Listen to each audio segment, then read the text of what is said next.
Olá, eu sou Marcelo Renó, falando aqui no meu canal Carreira em Detalhes, né, sempre fazendo entrevistas longas, encorpadas com pessoas de destaque no esporte brasileiro. Eu já estou aqui com uma figura ilustre, né, o Alberto Guimarães, que foi uma presença importante não só como atleta, né, praticamente botou aí nossos 800 metros aí no mapa mundial, né, e uma prova que depois o Brasil se tornaria tradicional, como também como dirigente esportivo, aí, muito importante no PAN de 2007, né, na Rio 2016, então, até mesmo muito recentemente na Copa América, até recentemente descobri que está tentando ser fotógrafo também, quero saber de tudo isso, então muito obrigado aí, Alberto, por me receber aí, né. Obrigado pelo convite, Marcelo. É sempre bom falar com pessoas bem informadas e que têm esse intuito, o intuito de também informar as pessoas sobre o que a gente fez. O Brasil não é um país muito dado a prestar atenção nas coisas que os atletas, os dirigentes fizeram, né? Então, normalmente a gente vive o presente, a gente não olha um pouquinho para trás. Eu acho bacana, acho que a tua iniciativa é louvável. Eu me sinto muito honrado em participar do programa e com o teu convite. Bom, muito obrigado, né? Então, vamos embora, que a tua carreira é grande, eu gosto de tratar de tudo. Marcelo, 800 metros não é uma prova tão longa assim. Ela fica ali entre, né, velocidade e meio fundo, então tá de bom tamanho, não é tão longa assim. Mas você também cuidou de São Silvestre e tudo mais, acho que essa vai ser mais longa um pouquinho. Eu só fiz uma brincadeira aqui. Vamos embora. Então vamos embora. Vamos começar. Eu sou um cara bem certinho, começar pelo começo mesmo, né? Você nasceu em Tucuruí e tudo mais. E é bem bacana, eu vi uma entrevista que você deu para o Edgar Rubner, que você fala que você teve uma infância, claro, humilde, mas que você comia muito bem, assim, aquelas coisas de cidade pequena, com muita, vamos dizer assim, mais saudável. Não sei se é um termo antigo de se dizer isso, mas de muita brincadeira e tudo mais, né? E foi importante esse começo numa cidade pequena para você, apesar de que você não fazia exatamente esporte a sério quando era pequeno, né? Foi. Eu comentei na entrevista com o Edgar, Marcelo, que eu acho que a minha infância no interior facilitou muito a minha vida, né? A gente tinha uma origem humilde, mas não era, né? Nós não passávamos necessidades. Era o que foi que eu testemunhei para ele. E, obviamente, as atividades naturais que a gente exercia na cidade também ajudaram na formação, digamos assim, na minha formação física, né, natural. Então, nada direcionado, nada formal, nada orientado para alto rendimento, mas com brincadeiras naturais que todas as crianças do interior, pelo menos naquela época, faziam. Mas aí como é que você começou exatamente no atletismo, né? Porque é raríssimo uma criança começar no atletismo, né? Quase sempre ela joga futebol e tal, e acaba que alguém alguma vez puxa ela para fazer o atletismo, que ela geralmente nem pensava nisso. Como é que foi contigo? Mais ou menos isso, né? Eu também não era diferente das outras crianças. Eu praticava esporte na escola, como todo mundo. As brincadeiras que tinham na escola. Então, você fazia educação física e a atividade principal que a gente tinha que gostava era jogar futebol como todo moleque, né?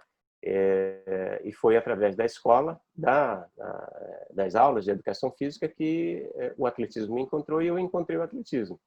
Então foi digamos assim, uma feliz coincidência, né? Uma feliz coincidência de eu ter, de fato, habilidade para fazer o esporte, né? De eu ter encontrado a pessoa certa na hora certa, ou essa pessoa ter me encontrado na hora certa, né? Ter me convencido a fazer o esporte, porque eu não estava muito convencido, né, a fazer atletismo, principalmente porque eu não sabia o que era de fato, né? Eu não tinha nenhuma noção do que era o esporte. Então, quer dizer, houve aí digamos assim, um bom casamento, né? Um bom relacionamento entre atleta, treinador, professor de educação física, com uma boa formação e que viu em mim o potencial de um atleta futuro, ou de futuro. Então, quer dizer, foi assim que a gente começou.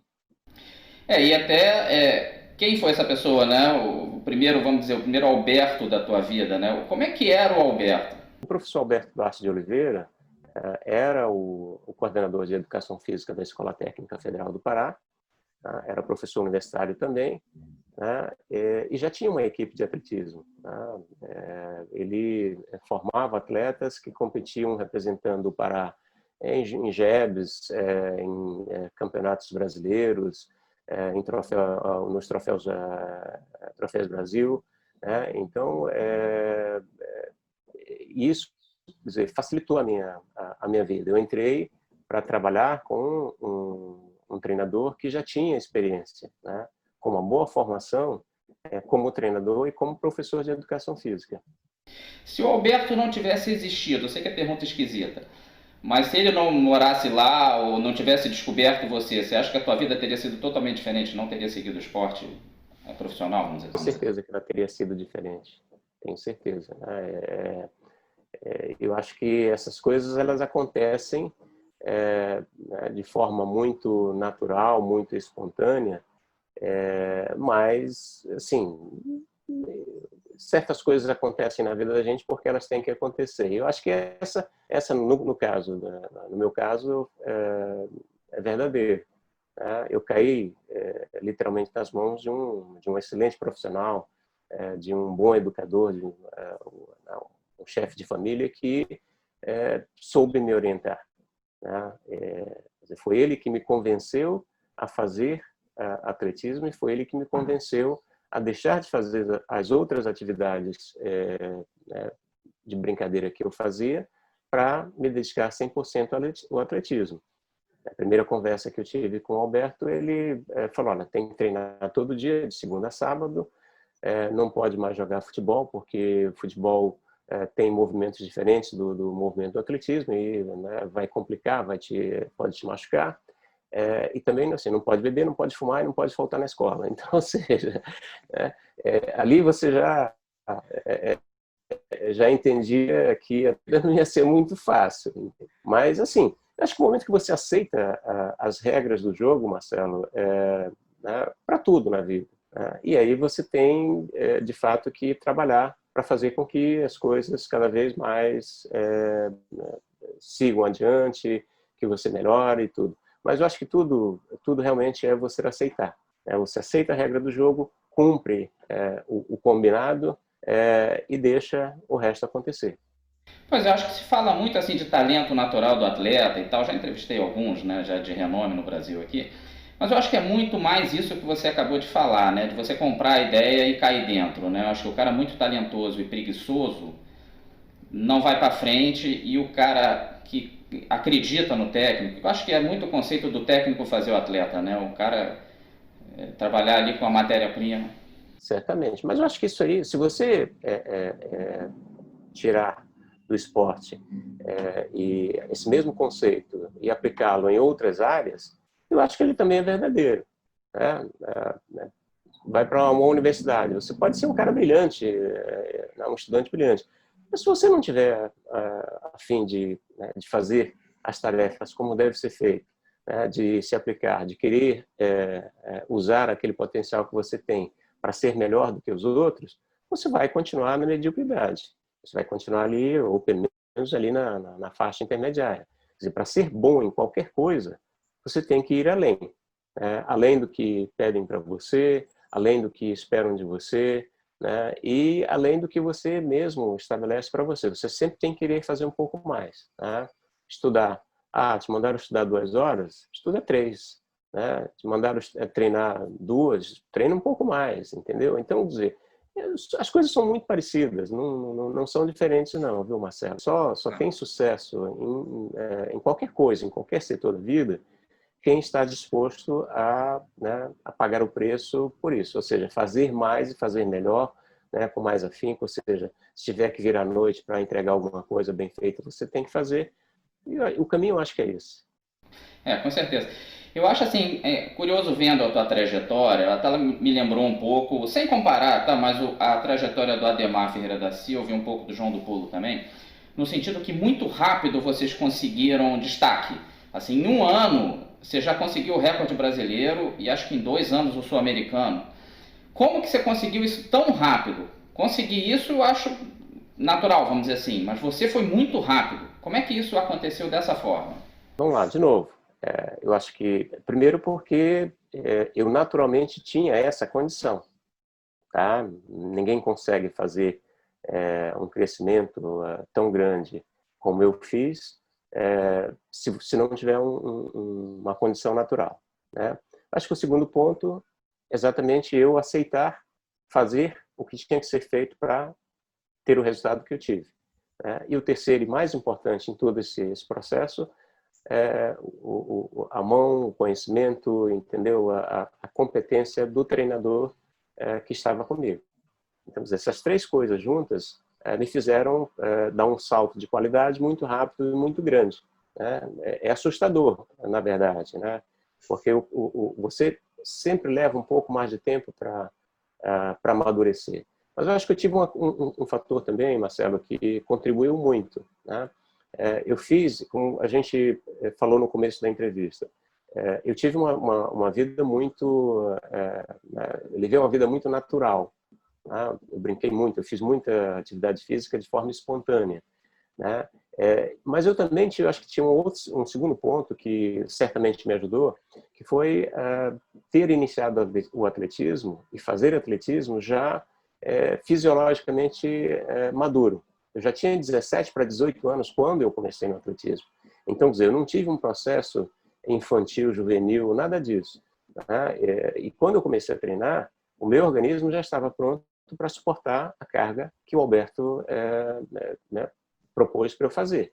Então, isso ajudou muito, porque senão, certamente, não daria certo, né? Se eu fosse muito jovem, eu não teria né, condições fisiológicas e nem mentais de aguentar o treino que ele prescreveu para eu fazer.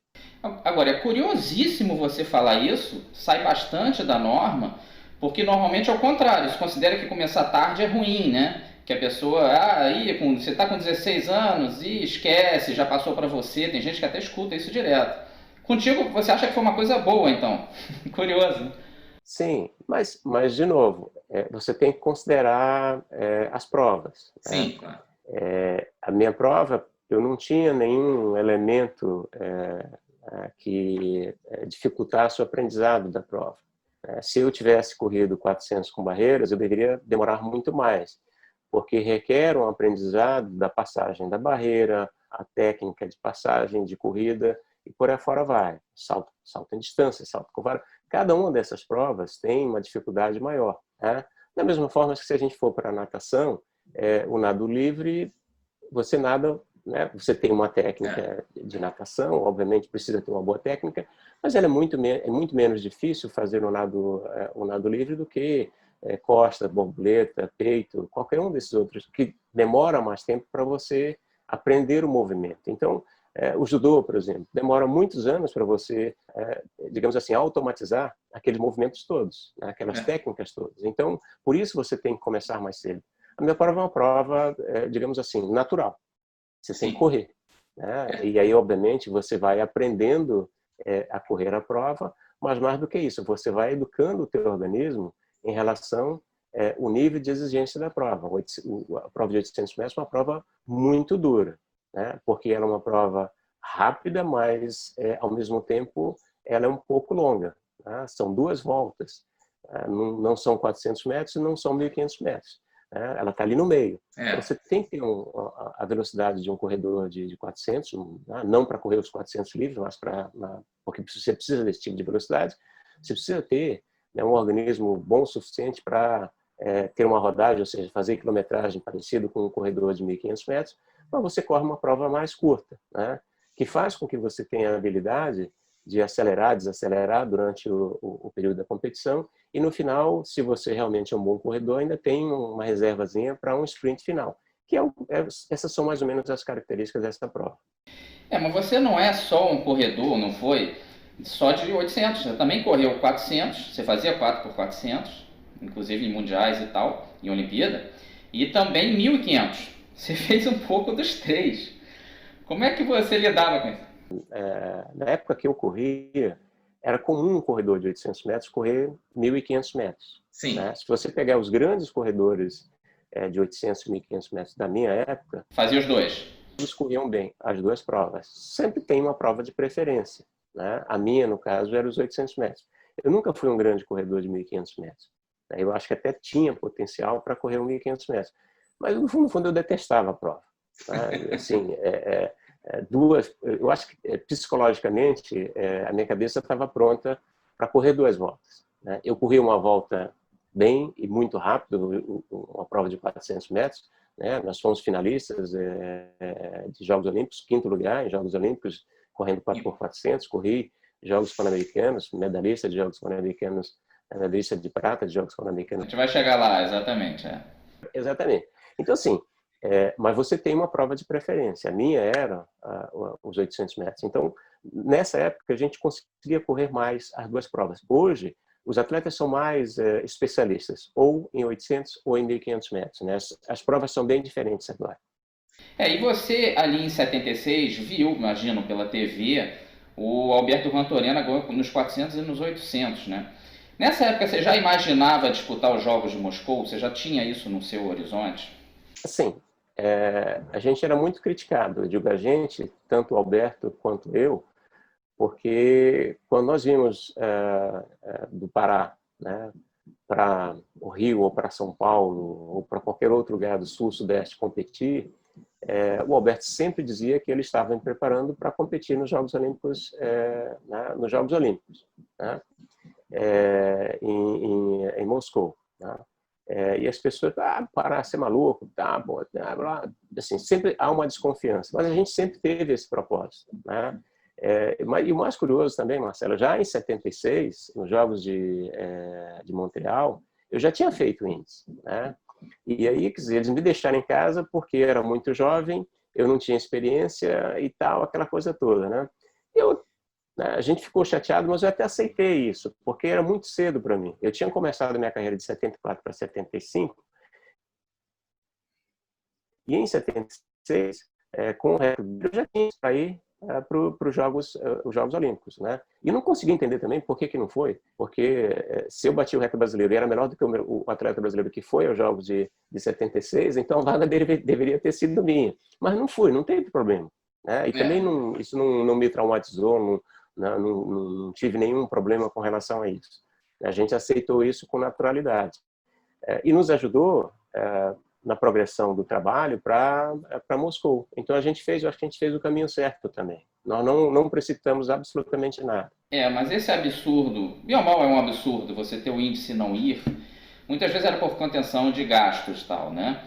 Que eu acho que até você, a gente vai chegar lá como dirigente, eu acho que o Brasil avançou muito nessa parte, né? Isso hoje em dia é inadmissível alguém ter o índice não ir, mas era comum, infelizmente, até os anos 80, vamos dizer assim, né? Agora, continuando, você ficou competindo aqui no Brasil, mas aí vocês foram para os Estados Unidos, você e o Alberto foram para Brigham Young, né? Lá para Utah, lá nos Mormons, né? Se o Alberto era a favor de não beber e fumar e tudo mais, vocês foram para o lugar perfeito, porque lá é a regra do lugar, né? Como é que foi essa experiência? Como é que foi essa experiência nos Estados Unidos? Que ali realmente avançou a coisa, né? A tua carreira deu um upgrade. Vamos lá, Marcelo. Só para cumprir a parte aí dos procedimentos, né? Sim, claro. A BYU, quando você... Isso para qualquer estudante, né? Seja ele bolsista acadêmico, ou bolsista esportivo, ou um estudante normal que paga pela universidade, antes de você entrar na universidade, você assina um documento dizendo exatamente que você não vai beber, não vai fumar, não vai, né, se drogar, essas coisas todas. Isso faz parte do teu contrato com a universidade, né, sob pena de você ser expulso da universidade. Então, isso faz parte, né, fazia parte do nosso acordo. Então, e para mim não tinha nenhum problema, né, já era desse jeito. A mudança para os Estados Unidos ela foi muito positiva. Sobre todos os aspectos. Né? O primeiro deles é que você sai de um ambiente onde a gente competia pouquíssimo, 4 vezes por ano. Né? O Troféu Brasil naquela época era organizado em 2 etapas. Né? A primeira etapa tinha lá 400, 800, depois a segunda tinha 1.500, 5.000, enfim. Né? Então você se preparava em 2 fases. Mas no fundo, a temporada no Brasil se resumia a 2 grandes competições, né? E a cada 2 anos tinha um campeonato brasileiro, que era um campeonato brasileiro não de clubes, mas de estados, né? Você representava o teu estado no Campeonato Brasileiro. Então, muito pouca competição. Então, a primeira vantagem que eu tive na mudança foi exatamente poder competir todo fim de semana se eu quisesse, né? A gente fez um acordo com a universidade também, que em algumas circunstâncias não competiria todo sábado, né? Porque no domingo é o domingo que os mormons né, preservam para ir à igreja, aquela coisa toda. Então a gente sempre competia ou sexta-feira no final do dia ou no sábado, normalmente no sábado, né?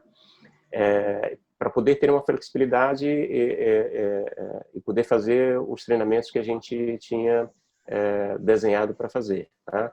E isso também foi muito tranquilo. A outra coisa que a gente tinha era a facilidade de equipamentos que a universidade oferecia.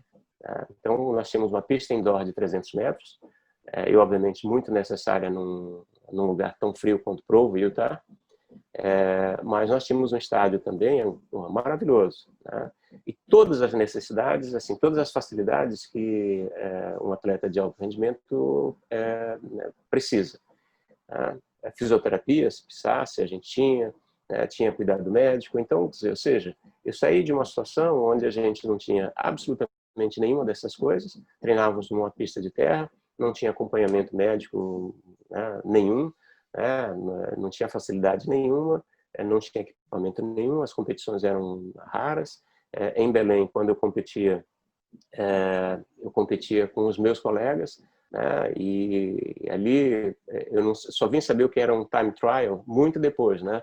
Mas a gente já fazia isso lá, que era o Alberto pegava 2 corredores, colocava um em cada, né, posição da pista para me acompanhar na prova. Então, quer dizer, eu corria uma parte com um me puxando e depois com o outro, porque eu era muito mais rápido do que os outros corredores.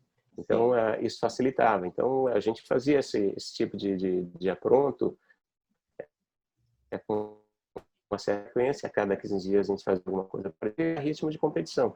E lá não, a gente tinha isso, tinha todo fim de semana tinha uma competição. E aí já em 79 você já começa a ter seus primeiros resultados, né? Você foi quinto no que era o Mundial meio continental ali da IAAF, nos 800 metros, e foi bronze 2 vezes no PAN, né, de São Juan, tanto nos 800 quanto nos 1500. Até nos 800 você perdeu só para o James Robinson, e o Juan Torena. E o Juan Torena, exatamente. Isso já te deu um gás para 80? Tipo, eu tenho condição de brigar com esses caras? Eu já sabia, né, Marcelo? Quando eu fiz 1,46, 1,46 e pouquinho aqui no Brasil, correndo sozinho, ali eu me convenci de que eu poderia ir muito mais longe, né? Eu tive essa certeza a partir dali. Já em 77, mesmo ainda morando no Brasil, eu já experimentei competir na Europa. Eu fui convidado para algumas competições na Europa, fui lá, fiz uma meia dúzia de competições, que foi muito bacana, foi um bom aprendizado, né? Em 78 eu voltei a competir nos Estados Unidos, quando a gente visitou a Brigham Young pela primeira vez. Eu fui num programa financiado pela Fundação Roberto Marinho, no começo da fundação. A fundação não tem nenhum programa de esporte, mas como ela estava iniciando, eles queriam fazer algum trabalho com alguém do atletismo, e foi muito, muito também um programa social, né? Assim, eu, um atleta lá do Pará, que despontava para o atletismo, era recordista sul-americano, e eles nos ajudaram, né? Nos ajudaram com passagem, hospedagem, ou seja, ajuda de custo para que a gente fosse visitar 2, 3 universidades nos Estados Unidos, e aqui a gente acabou optando pela BYU. Então a gente vai chegar aí a Moscou, né? Eu vou sempre ano a ano, tá? Comigo é tudo bonitinho assim. E, vamos embora. E em Moscou, você, primeiro, é bom dar um preâmbulo. O Brasil nunca tinha ido a uma final de Olimpíada nos 800 metros, francamente não tinha chegado nem perto disso. E você não só foi à final, tudo bem que você passando ali em terceiro na primeira fase, terceiro na segunda também, mas com alguma folga, assim, não foi sobrando, mas não foi também no sufoco. E chegou numa final olímpica ali com chance real de medalhar, né? Como é que foi essa prova que eu sei que você encara que cometeu um erro estratégico ali, né? Qual foi esse erro? Como é que foi essa prova para você, já vendo anos depois, com a cabeça mais tranquila? A primeira coisa é o seguinte: você passa literalmente alguns anos tendo pesadelo com a prova, né? Você tem pesadelo logo após o término da prova, nos dias seguintes, né, a prova, te dá uma vontade de você voltar à pista e, né, correr de novo, mas isso não é possível, entendeu? Então, todas essas coisas. E aí, obviamente, com o passar do tempo, você vai se acostumando com isso e aí amadurece e fala assim, não, não tem a quem culpar, né? Você se culpa a si mesmo e você faz uma autocrítica, uma análise do que aconteceu e fala, errei, né? Errei realmente. Você narrou muito bem as duas provas anteriores, né? Muito ali junto com o pessoal.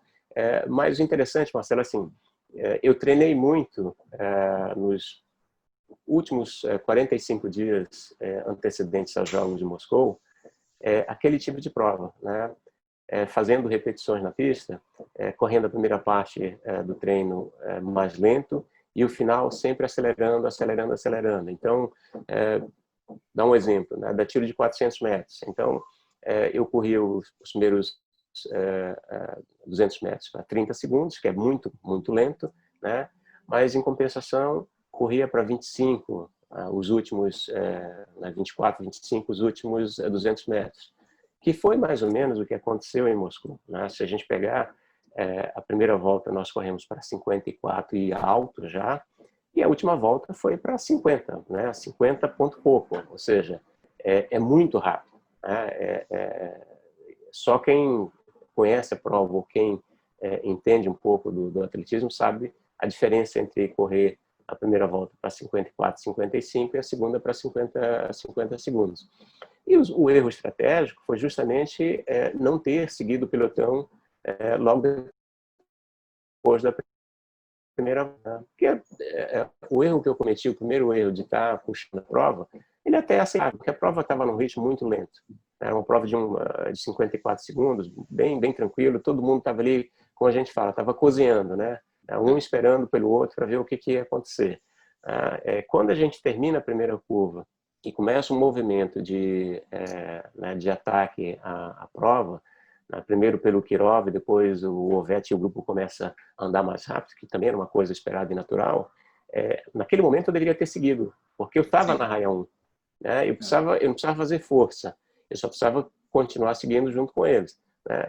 Ali foi um erro estratégico que eu deveria ter seguido, né? Se eu tivesse seguido, certamente eu teria ficado entre os 3 primeiros, né? Porque quando a gente vê o final da prova, o Ovet já sai, né? Vai para frente, o Cole começa a acelerar, aí me passa e passa o Kirov, né? Mas não consegue, obviamente, passar o Ovet, né? Então, nessa situação, se eu tivesse seguido junto com o Kirov e com o Ovet, nós dois, né? Eu e o Kirov, e possivelmente, dependendo da situação, eu e o próprio Cole depois brigando pela segunda posição. Porque o movimento que o Ovet fez foi muito inteligente, no sentido dele, ele ganhou um espaço muito grande que ficou difícil de recuperar depois. Ele foi perfeito, ele fez a estratégia perfeitinha. Super, super, né? Se foi né, planejado, se aconteceu e ele inteligentemente aproveitou da situação, né, e não hesitou, porque ali assim, você perde a competição quando você hesita numa fração de segundos, como eu fiz, né? O Kirov se arriscou. Ele foi para frente e falou, eu vou para o tudo ou nada e lá na frente, se morrer, né, pode ser que morra para os dois, mas não morra para ninguém. Foi exatamente o que aconteceu. Foi a prova da vida dele, para seu azar ele fez a prova da vida dele. E poderia ter sido a da minha vida também. Mas assim, se te resta um consolo, o Sebastian Coe acha que fez o mesmo erro, que ele demorou a arrancar e tal, e ele era o recordista mundial e favorito da prova. É coisa da vida mesmo. Nós tivemos uma oportunidade aqui no Rio, ele veio para o evento teste de atletismo e a gente foi à pista para dar uma entrevista, né? E ele, o repórter perguntou, olha, vocês correram juntos em 80 e 84 e tal, né? Mas em 80, qual é, né, o que você gostaria de mudar em 80? Né? O Sérgio falou, olha, que eu e o Adalberto tivéssemos uma posição na frente. Ele ouro. Ele poderia ter sido. Seria perfeito. Nós, né, estaria tudo certo, entendeu? Em quarto lugar, por mais que a gente tente não ver isso, é uma posição miserável, né? Porque ao mesmo tempo que é de muito orgulho, pô, você ser quarto no mundo de qualquer coisa é um grande destaque, mas realmente não ter a medalha no Brasil, isso é muito cruel, né? A imprensa olha muito menos e tal, mas foi uma posição linda, né? No fundo foi eu falei sobre isso, Marcelo, durante muitos anos, né? E quando as pessoas me perguntavam, eu falava, se você tiver que chegar em alguma posição, em qualquer competição, né, seja ela esportiva ou não esportiva, não chegue em quarto, né? Ou chega entre os três ou chega em último, né? Tá tudo bem, porque quarto é exatamente no meio de lugar nenhum, né? Você está próximo, né? Centésimos, o Kirov chegou centésimos de segundos na minha frente. 2 décimos. 2 décimos. Não adianta nada. Então, quer dizer, por quê? Porque você foi o quê? O campeão do quarto lugar. Então, se você chegar em sexto, quinto, sexto, aí tudo bem e tal, olha, não, né? Tá lá atrás, mas ali realmente é terrível, né? Eu não recomendo a ninguém. Mas vocês também, né? A equipe do Brasil fez bonito no 4.400, vocês foram para a final e foram quinto, né? Você foi o terceiro corredor, vi a prova, você foi o terceiro corredor, pegou em último e entregou em quinto com o Brasil disputando o bronze até o finzinho, quase que o Brasil medalhou, né? Marcelo, eu briguei, não briguei, né? Mas assim, na noite anterior à final, eu né, tentei ser convincente de mudar a posição. Né? Eu achava que eu tinha que correr de último homem, porque eu estava correndo muito bem. Eu acho que dos atletas todos que estavam ali, eu talvez estivesse mais preparado, fosse o mais preparado. Eu já tinha passado por uma final de 800 metros. Eu sabia que eu estava com uma reserva de energia muito boa, eu estava veloz e eu estava forte. Então eu podia, né, melhor na final.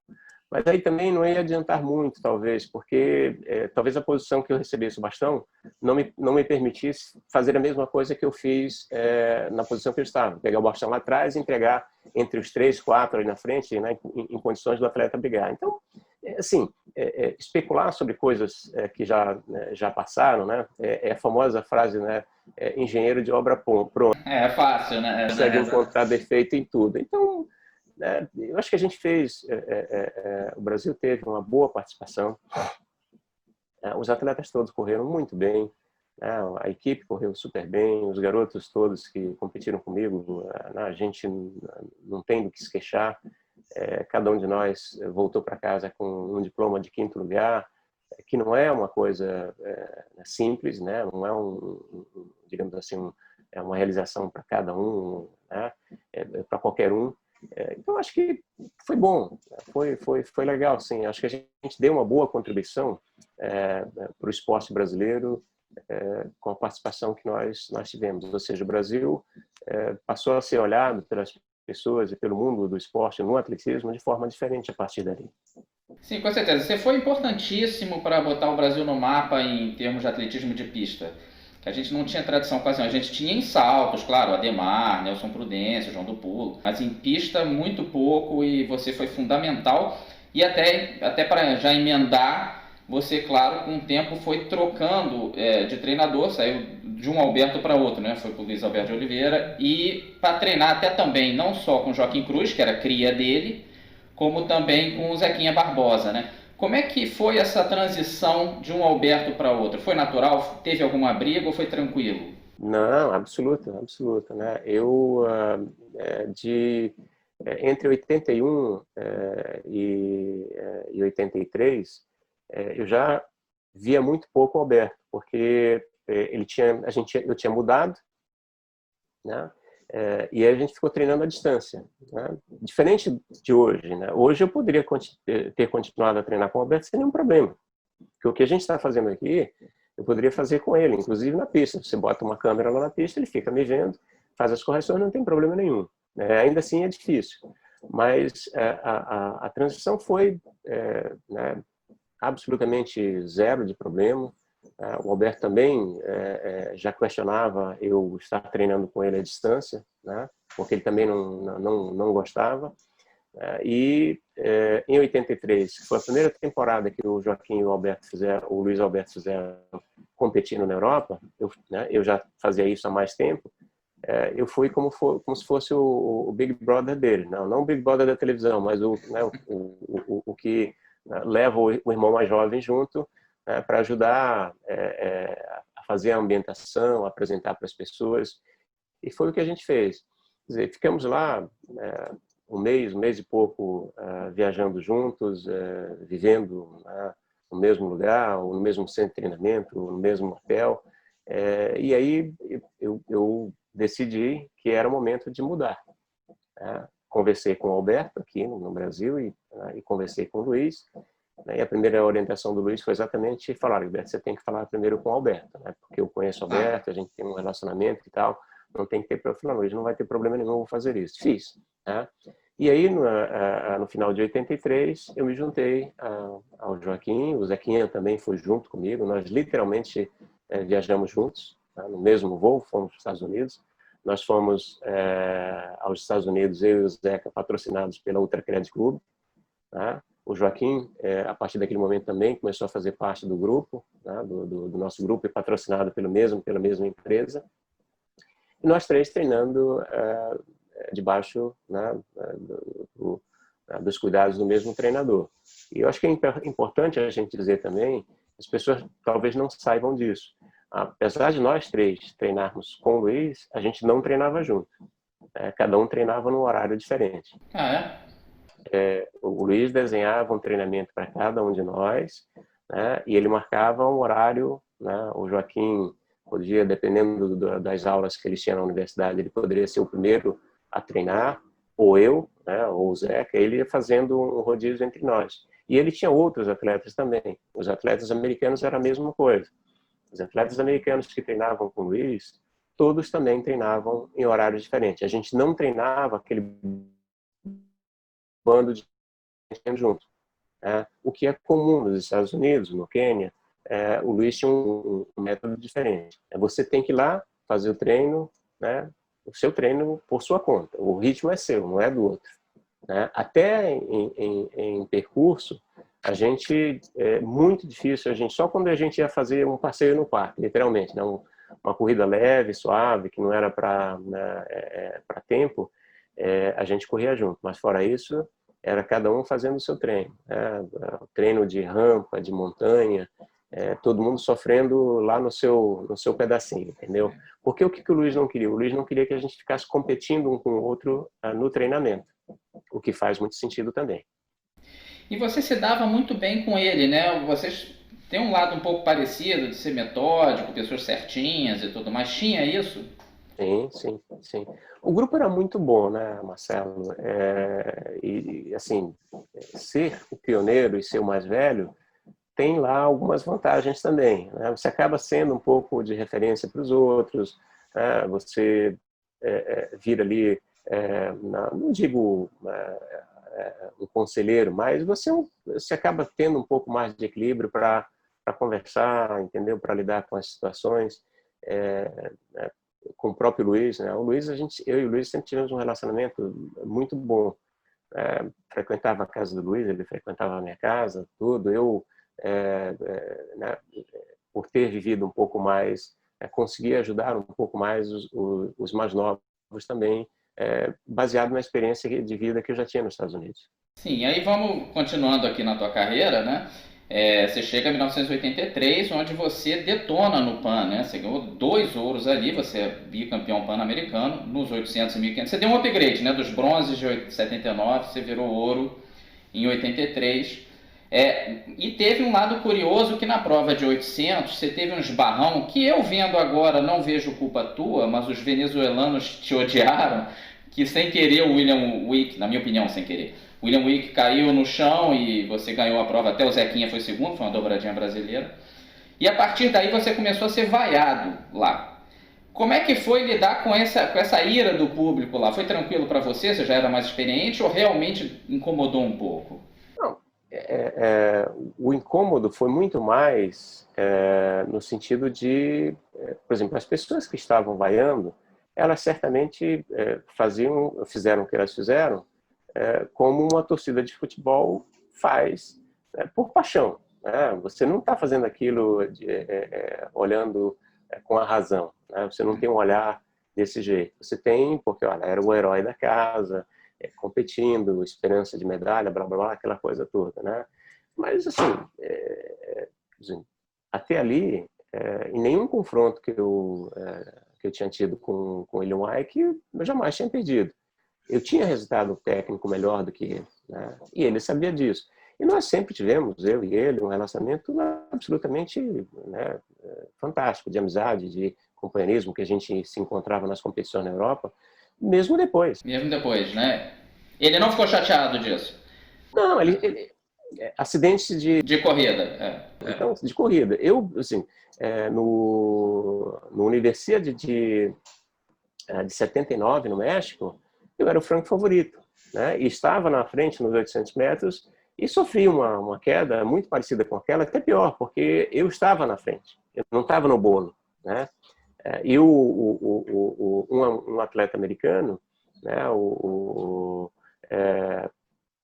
encostou na minha perna e eu caí, né? E eu caí de dar cambalhota na pista. Então não teve jeito, não dava nem para levantar, entendeu? No caso do acidente que aconteceu com o Willy Wyke, a gente estava num bolo, né? E num bolo onde eu estava correndo mais do que todo mundo e tentando achar um espaço para passar, né? E tento passar por um lugar. Na hora que eu vou passar, obviamente a perna dele ele está com os dois pés fora da pista, né? Nesse momento, qualquer coisa, se você encostar um pouquinho, cai mesmo, não tem jeito. Então, dizer, a perna dele enrosca na minha e cai e eu continuo correndo, só que porque eu já estava passando, né? Tanto que você não sofreu nada, você seguiu reto e ganhou. Absolutamente nada, entendeu? Então, porque isso acontece. Prova de 800 metros tem muito disso, né? Se você pedir para um corredor de 800 metros, depois da prova, mostrar as canelas, para você vai ver que está tudo né, marcado de branco, sapato, arranhado, saindo sangue e tal. É normal. É uma prova rápida, tem isso, entendeu? Mas, assim, para minha felicidade, eu volto e compito nos 1.500 metros, que cala o estádio inteiro, né? Já quando eu vou para os 4x400, que é o último dia de competição, a torcida já não estava mais vaiando, né? E foi um negócio engraçado. Eu saí do estádio só de calção, porque terminando a prova, os caras foram lá e queriam tirar fotos, né, tomar minha camisa, meu uniforme, aquela coisa toda. Então, é típico de torcida, né? Volúvel. Te ama no outro, entendeu? Mas foi uma boa experiência, né? Eu diria que se eu tivesse simplesmente ganho as duas provas como eu ganhei, passaria, né, como um grande resultado, mas talvez a gente não estivesse falando tanto disso agora. Com certeza, cria uma história, né? Não tem jeito. Queria. Teve um bom enredo. Você considera que esse PAN de 83 foi a maior competição da tua vida, em termos de resultado mesmo? Não? Não, em absoluto. Seria em 85? Teria sido se o Joaquim tivesse ido. Sei. Aí sim. Que você ganhou do Zequinha, né? Mas o Zeca não estava na melhor forma dele nessa competição. O Zeca veio né, a melhorar bem depois, né? E o Zeca já tinha corrido, né, um grande resultado, já tinha corrido 1:44.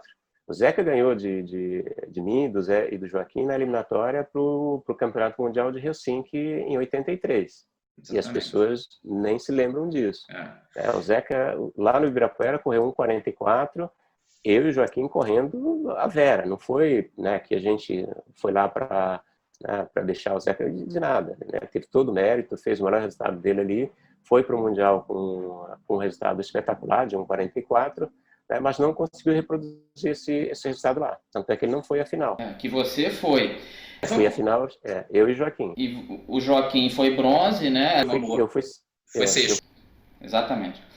E até curioso, o Joaquim Cruz deu uma morrida no fim, e eu acho que ele aprendeu com essa prova para Los Angeles. e você não conseguiu acompanhar os líderes ali. Você ficava perto, mas você não realmente, em momento algum, ficou na frente, né? Você acha, é uma opinião minha, você pode discordar, até deve, você com certeza entende muito mais disso. O nível para 84 ficou muito mais difícil? Chegou muito mais gente forte? Porque eu acho o nível da final de 84 nos Jogos Olímpicos o mais forte da história. Não sei se você concorda com isso. Eu não sei se é o mais forte da história, Marcelo, mas seguramente é um, foi, um, foi uma prova excepcional, excepcional, entendeu? Se você pegar o resultado de Londres, né, que o atleta queniano corre 1,40, acho que os 5 primeiros colocados correram né, 1,43, 1,44, então o índice técnico foi muito, muito forte. Para os níveis, inclusive, atuais. Atuais, né? Mas assim, mas a prova dos Jogos de 84, certamente ela foi uma prova muito forte, né? A primeira passagem foi para 49, os primeiros 400 metros. Então não é para qualquer um. A gente, aquela época, com o Joaquim correndo, se tornou comum a gente correr 49 para a primeira volta, mas não era, né? Se corria 51, 50, 51, já era um ritmo muito forte. Se você pegar o primeiro recorde que o Sebastian Coe bateu, ele correu para 50, 50 ponto pouco nos primeiros 400 metros, né? Então, quer dizer, houve uma evolução. E essa evolução se deu muito em função da técnica de corrida do Joaquim, que era um front runner, né? Ele gostava de liderar a prova. E quando ele não liderava, ele fazia com que os outros, né, puxassem a prova forte, né, para ele ficar ali encostado e fazer o que ele fez em Los Angeles. Ele forçou o Edwin Koech do Quênia, que a gente sabia que era também um frontrunner, a puxar a prova. E a puxar a prova num ritmo forte. Você vê o Seb, ele fica lá atrás, né? Ele foi chegando, aquela coisa toda, tinha o Earl Jones, que estava na prova, acho que né, o Billy Conchella, do Quênia também, que depois veio a ser campeão mundial. Todo mundo ali naquele bolo, mas o Joaquim empurrou o Edwin Koech para fazer exatamente a prova que ele queria, né? Porque senão ele teria que ter puxado a prova, né? Porque certamente ele poderia fazer isso, que foi mais ou menos o que aconteceu em 88, né? O Zeca puxa a prova, o Joaquim fica encostado ali nele. Muita gente veio dizer, o Zeca fez uma prova combinada. Não fez nada disso, o Zeca fez a prova dele. Eu acho que ali, nunca conversei com o Zeca sobre isso, mas eu acho que o Zeca, por estar muito bem, muito, o Zeca estava sobrando. Ele achou que ele poderia correr do jeito que ele correu, ganhar a prova e ainda, né, estabelecer um novo recorde olímpico, qualquer coisa dessa natureza. Talvez isso tenha passado pela cabeça dele. Isso sou eu dizendo, não, o Zeca nunca me falou isso. É uma percepção minha. Porque ele poderia muito bem ter segurado um pouco a prova. Ele não precisava ter se desgastado puxando a prova do jeito que ele puxou.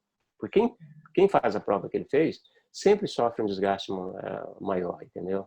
Vamos voltar para 84, que a gente já está voando, daqui a pouco já está quase 92 aqui. 84 é o que eu falei, eu acho que o nível estava duríssimo, os 8 nomes da final são nomes de peso, e você foi caminhando até a semifinal, onde você acabou de ficar de fora. Até você e o Zequinha morreram juntos, vamos dizer, na mesma raia, né? Você foi sexto e ele foi oitavo. O que aconteceu ali para você não conseguir final? Que era difícil mesmo, seria complicado, mas era possível, claro, você tinha nível para isso. O contrário, Marcelo. Eu te digo uma coisa. Em 84, eu estava infinitamente melhor preparado do que em 80. Eu tinha corrido 1,44 no Troféu Brasil, né, sozinho, né? Eu escolhi uma prova, a semifinal, combinei com o Luiz que ia dar um tiro, fazer um time trial naquela prova. Tanto é que eu nem corri a final dos 800 metros no Troféu Brasil. Eu fui disputar a final do 1500 porque eu queria fazer o índice para Los Angeles. Tanto é que fiz junto com o Joaquim, né, correndo 3,38 ali. Então, eu estava muito, muito bem preparado, né? Mas não tem jeito, tem um dia que, cara, dá um apagão, né? Se fosse uma prova mais longa, eu teria tempo de me recompor. Tá? Os 800 metros, ele não perdoa, né? Um erro que você comete, ele é fatal. E isso me chateou muito talvez até mais do que 84, né? 84 eu era, digamos assim, um azarão de páreo. Em 80, desculpa, em 80 eu era um azarão de páreo, né? Eu estava ali, saí mais ou menos no lucro com o quarto lugar, mas né, com gosto de que poderia ter sido o terceiro, aquela coisa toda. Né? Em 84, não. Em 84 eu fui. Né? Se você conversar com o Luiz, ele vai dizer a mesma coisa. O Agberto e o Joaquim tinham condições, e eu tinha condições, eu sabia que eu tinha condições de ir à final e de competir por uma medalha, porque eu estava muito melhor preparado tecnicamente, fisicamente. Né? Mas a semifinal, eu simplesmente não consegui correr. Né? Não rendeu, entendeu? Eu travei depois da primeira volta e não consegui ir para frente. Né? Porque realmente acho que só a fisiologia que pode explicar, entendeu? Mas não tive um apagão de cabeça, de nada, simplesmente não deu, não foi, né? Não andou. Eu vejo muitos Jogos Olímpicos e tal, e em prova cruel como 800, que é uma prova cruel, como você falou, você não tem tempo de recuperar, você tem que medalhar, no caso em 84 foi 4 vezes, né? Não 4 fases. Você tem que medalhar 4 vezes. Se você vacilar uma, você fica de fora. E o nível é muito alto. Não tem essa de, é semifinal, é mais tranquilo. Não existe isso, tem que dar tudo. Não, mas aí se você observar, eu comecei correndo e crescendo. Tanto é que na eliminatória, antes da semifinal, eu tinha corrido um 45, cara, eu estava muito bem. Se você pegar a prova, eu corro os últimos 100 metros ali controlando a prova. Então, ou seja, eu fui para a semifinal, sabe, falando aqui eu só vou administrar para saber em que posição eu corro, né? Porque naquela época você não corria, independentemente de ter chegado em primeiro na tua série ou pegou a última vaga para classificar, ainda era sorteado, né? Você não era colocado na raia pelo tempo que você fazia. Então, quer dizer, não importava, só precisava classificar. Entendeu? Mas simplesmente não andou, a coisa não aconteceu. Teve essa decepção, eu acho que infelizmente talvez não tivesse escrito que você tinha nível com certeza para medalhar em Olimpíada, mas não aconteceu. Você hoje consegue lidar melhor com isso? É tranquilo? Ou ainda, como você falou, de vez em quando tem esse pesadelozinho? Sim. Não, Marcelo, você só tem controle sobre o que você tem controle, entendeu? E eu acho que tem muito poucas coisas na vida que você controla. Né? E eu acho que eu sou um afortunado por ter tido a carreira esportiva que eu tive, por ter tido as oportunidades que o esporte me permitiu ter, né? Pela minha competência atlética e depois por outros fatores também, né? De pessoas com quem eu convivi, que me ajudaram, enfim. E ter tido a carreira que eu tive depois como dirigente. Mas o esporte só me deu coisas muito, muito boas, né? Nenhum trauma, nada, né? É óbvio que para quem fez o que eu fiz, ter uma medalha, principalmente na atividade que eu exerço, faz diferença, né? Se eu tiver que negociar uma palestra com alguém, é diferente de um atleta que tem uma medalha, porque eu não tenho a medalha para mostrar, né? Eu vejo meus colegas dão palestras e todos eles levam a medalha para mostrar para o público, aquela coisa toda e tal. Então, quer dizer, não dá para ir lá animar um grupo dizendo que, porra, olha, é bacana ser quarto lugar, entendeu? Eu tenho que usar de outra estratégia para contar uma história, para dizer o seguinte, olha, não é tão ruim, entendeu? Isso aqui ajuda, sabe, com outras coisas. Mas é da vida, né? Você tem que aceitar isso porque, sabe, uma coisa também que eu aprendi a ouvir o próprio Seb Coe numa entrevista, por acaso, né, passando, eu vi, e alguém perguntando para ele sobre a carreira esportiva dele, ele falou, olha, esporte na minha vida é apenas uma parte da minha vida. Eu tenho outras coisas e outras ambições, né? E aquilo eu fiquei com aquele negócio na cabeça e falei, pô, sabe, pode me servir de consolo, é verdade, tem outras coisas na vida também. Não, e com certeza, assim, mesmo vendo atletas brasileiros, muitas vezes tem isso, fulano não ganhou medalha em Olimpíada, e, pô, essa é a realidade de quase todo mundo, na verdade. Mas muitas vezes, se você for ver, a pessoa viajou para fora, você, no caso, fez uma universidade nos Estados Unidos, quando que um menino do Pará pensou que ia fazer uma faculdade nos Estados Unidos, que é caro, Você teve todo um desenvolvimento que o esporte te proporcionou. Muitas vezes a pessoa pensa só no resultado da medalha, que é o que aparece para o povo, mas se você for ver, a vida da pessoa melhorou muito com o esporte. Sim. Não, Marcelo, eu não posso, não vou dizer que eu devo tudo, né, que eu sou ao esporte, mas, obviamente, o que eu me tornei foi em função do esporte. Eu poderia ter, como fui para Belém, eu poderia ter feito uma faculdade, poderia ter me formado, né? Mas certamente eu jamais teria conhecido o mundo como eu conheci, eu jamais teria a experiência que eu tive, que só foi possível por conta do esporte, né? Nas duas fases da minha vida.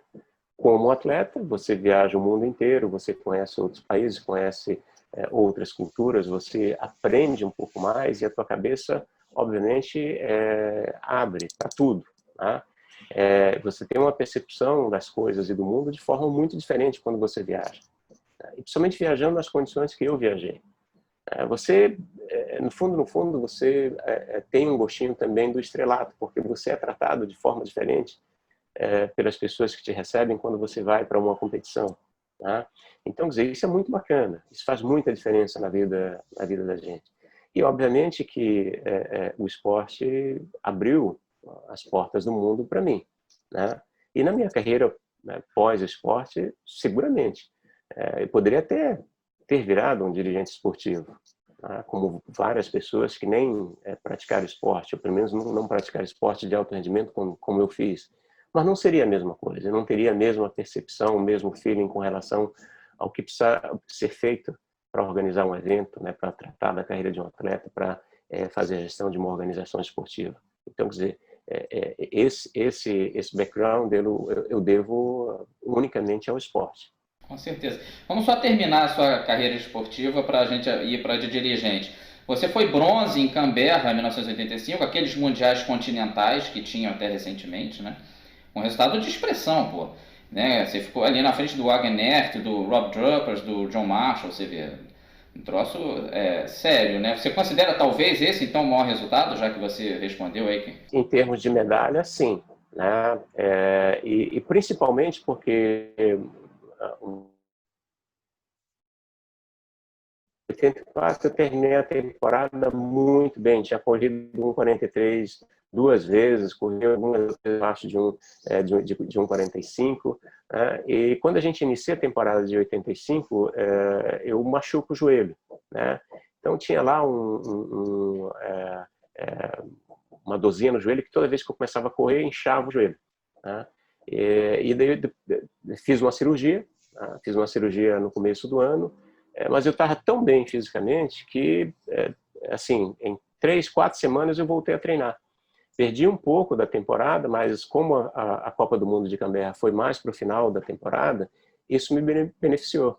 Então, voltei a correr 1,43 durante a temporada de 85, ganhei provas importantes na Europa e fui para Canberra super bem qualificado. Então, quer dizer, a medalha de bronze na Copa do Mundo foi muito boa, principalmente porque o grupo era muito bom, né? Sam Koskei ganhou a prova, correu super bem. O Sobrou. Druppers, que era um corredor de 1,43, né, não conseguiu chegar bem.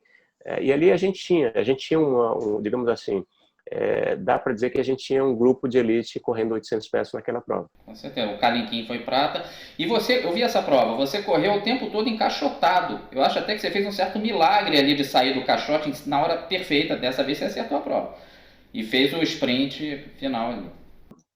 Muito bom. Mas você também, para encerrar, você foi à terceira Olimpíada, né? Em Seul, ali em 88, onde você já ficou logo na primeira fase, até vi essa corrida também, você liderou ela quase toda e perdeu no sprint final, que era justamente o seu lado forte, né? Exato. Mas, Marcelo, assim, o meu planejamento pessoal era ter parado de 86 para 87. Foi idade mesmo? Pegou a idade mesmo?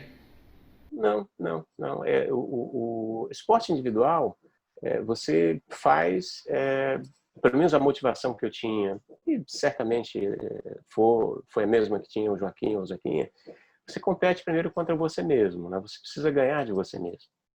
Se você não tem possibilidade de melhorar, Eu, primeiro, não me sentia motivado a treinar duro como a gente tinha que treinar. Não era fácil, não. Você treinar em Oregon, debaixo de chuva, de frio, você tem que ter realmente uma motivação muito grande, uma dose extra de motivação. E essa dose extra é justamente você saber que o que você está fazendo te permite melhorar décimos, centésimos ou um segundo, que é uma coisa muito, muito grande, mas você às vezes consegue no teu resultado.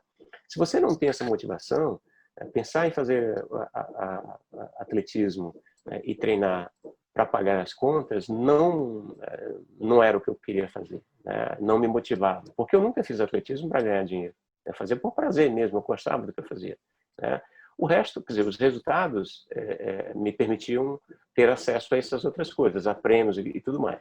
Então, assim, eu diria que ali, por exemplo, teve muito da insistência do Luiz de me convencer a continuar treinando, né? Eu cheguei até a mudar de prova no começo da temporada de 87 para 88. Eu fiz umas provas de 3.000 com obstáculo, cheguei a correr 8:30 e pouco no 3.000 com obstáculo e tudo mais. E depois eu voltei para 800 porque o índice do 3.000 com obstáculo era muito mais difícil de conseguir. E fui para a Europa, corri um 45, consegui um resultado e fui. Mas eu já não estava mais, né? Os treinamentos já não eram prazerosos. Eu pedi para o Luiz para a gente diminuir a carga de treino, porque eu já sentia mais a carga. Eu falei, Luiz, vamos fazer uma carga menor, porque talvez eu chegue com uma reserva maior de energia para competir. Não, você tem que fazer e tal. Então, dizer, eu nunca desobedeci técnico, tá, Marcelo? Então, eu segui aquela coisa toda, mas eu já sentia que não ia dar certo, né? Não estava ali digamos assim, de espírito, né? Fui cumprir a tabela, fiz, sentei na arquibancada, torci para o Zeca e para o Joaquim. Foi a primeira vez na minha vida que eu tive a oportunidade de assistir uma competição de atletismo, né? Então não foi tão ruim assim, mas já tinha realmente, para mim já tinha dado, tá? Agora, o que é impressionante em você é a determinação, né? Aí você se aposenta em 89 e eu li uma matéria da revista Piauí que diz que assim que você se aposentou, você virou para o Roberto Gesta de Mello e disse que ia vencer na profissão como dirigente esportivo. Como é que você já tinha essa noção de que ia ser dirigente tão cedo? É realmente dessa aplicação, dessa disciplina de atleta que você puxa isso? É uma coisa inata sua? Talvez sim, mas eu tinha um propósito comigo, né? Quando do grupo todo, eu fui o único que decidiu voltar para o Brasil. E, obviamente, que eu poderia ter continuado nos Estados Unidos. Já tinha um filho americano, né? Eu podia usar a minha rede de relacionamento e ficar por lá. Eu poderia fazer uma pós-graduação, um mestrado e continuar. E depois o Green Card sairia, né, com muita facilidade, né? Então, quer dizer, mas eu quis voltar, né?